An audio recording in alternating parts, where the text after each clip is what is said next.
മധൂർ ക്ഷേത്രത്തിന്റെ നവീകരണ അഷ്ടബന്ധ ബ്രഹ്മകലശാഭിഷേകവും മൂടപ്പ സേവയും 27 മുതൽ ഏപ്രിൽ 7 വരെ ഉത്സവത്തിനായി നടത്തിയിരിക്കുന്നത് വിപുലമായ ഒരുക്കങ്ങൾ. കാസർഗോഡ് ജില്ലയിലെ കുമ്പള സീമയിലെ പ്രശസ്തമായ ക്ഷേത്രങ്ങളിലൊന്നായ മധൂർ ശ്രീ മദനന്തേശ്വര സിദ്ധിവിനായക ക്ഷേത്രത്തിൻ്റെ നവീകരണ അഷ്ടബന്ധ ബ്രഹ്മകലശാഭിഷേകവും മൂടപ്പ സേവയും 27 മുതൽ ഏപ്രിൽ 7 വരെ തോട്ടകാചാര്യ പരമ്പരയിലെ സംപൂജ്യ ശ്രീ സച്ചിദാനന്ദ ഭാരതി ശ്രീ പാദങ്ങളവർ എടനീർമഠം ധർമ്മസ്ഥല ധർമാധികാരി സംപൂജ്യ പത്മവിഭൂഷൺ ഡോക്ടർ ഡി വീരേന്ദ്ര ഹെഗ്ഡെ ഇവരുടെ ശുഭാശീർവാദത്തോടുകൂടി ബ്രഹ്മശ്രീ ദേരബൈലു ഡോക്ടർ ശിവപ്രസാദ് തന്ത്രിവര്യരുടെ നേതൃത്വത്തിൽ വിവിധ വൈദിക ധാർമ്മിക പരിപാടികളോടുകൂടി ആഘോഷപൂർവ്വം നടക്കും.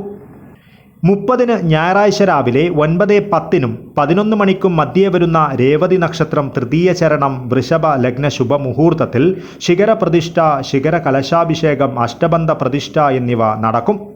31-ന് തിങ്കളാഴ്ച രാവിലെ 9:10-നും 11 മണിക്കും മധ്യേ വരുന്ന വൃഷഭ ലഗ്ന ശുഭമുഹൂർത്തത്തിലാണ് ശ്രീധർമ്മശാസ്താവ് ദുർഗ സുബ്രഹ്മണ്യ വീരഭദ്ര പ്രതിഷ്ഠ കലശാഭിഷേകം നടക്കുക. ഏപ്രിൽ 5-ന് ശനിയാഴ്ച 11 മണിക്കാണ് ശ്രീ മഹാഗണപതി ദേവന് മഹാമൂടപ്പ സമർപ്പണം, തുടർന്ന് ശയ്യാകൽപ്പന, കവാടബന്ധനം എന്നിവ നടക്കുക. ഏപ്രിൽ 6-ന് ഞായറാഴ്ച രാവിലെ 6:20-ന് കവാടോദ്ഘാടനം, ഉണ്ണിയപ്പ പർവ്വതത്തിൻ്റെ മധ്യത്തിൽ നിന്നും ബൊഡ്ഡജ് ശ്രീ മധൂർ സിദ്ധിവിനായക ദേവൻ്റെ ദിവ്യ ദർശനം, വിശേഷാഭിഷേകം, പ്രസന്ന പൂജ, അപ്പപ്രസാദ വിതരണം എന്നിവ നടക്കും. ഉത്സവത്തിനായി ഏറ്റവും മികച്ച ക്രമീകരണമാണ് നടത്തിയിരിക്കുന്നതെന്നും മികച്ച സൗകര്യങ്ങളാണ് ഭക്തർക്കായി ഒരുക്കിയിട്ടുള്ളതെന്നും ഭാരവാഹികൾ കൂട്ടിച്ചേർത്തു. എല്ലാ ദിവസങ്ങളിലും കലവറ മറ്റ് സംസ്ഥാനങ്ങളിൽ നിന്നും മറ്റ് പ്രദേശങ്ങളിലൊക്കെ കലവറ അവിടത്തേക്ക് വരാൻ ഉണ്ട്. അതുപോലെ തന്നെ 30-ാം തീയതിയാണ് ബ്രഹ്മകലശം നടക്കുന്നത്.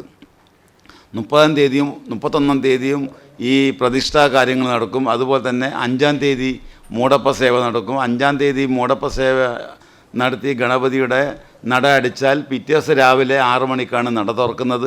അതിനുശേഷമാണ് പ്രസാദം കൊടുക്കുന്നത്. അപ്പോൾ അത്രയ്ക്കും ഭംഗിയുള്ള രീതിയിലും ലക്ഷക്കണക്കിന് ആൾക്കാരെയാണ് പ്രതീക്ഷിക്കുന്നത്. ഏകദേശം ഒരു നേരത്തെ ഭക്ഷണം 50,000 ആൾക്കാരെയാണ് ഞങ്ങൾ പ്രതീക്ഷിക്കുന്നത്. ബ്രഹ്മകലശ ദിവസം അതിനേക്കാൾ കൂടുതൽ ആൾക്കാർ വരാനാണ് സാധ്യത.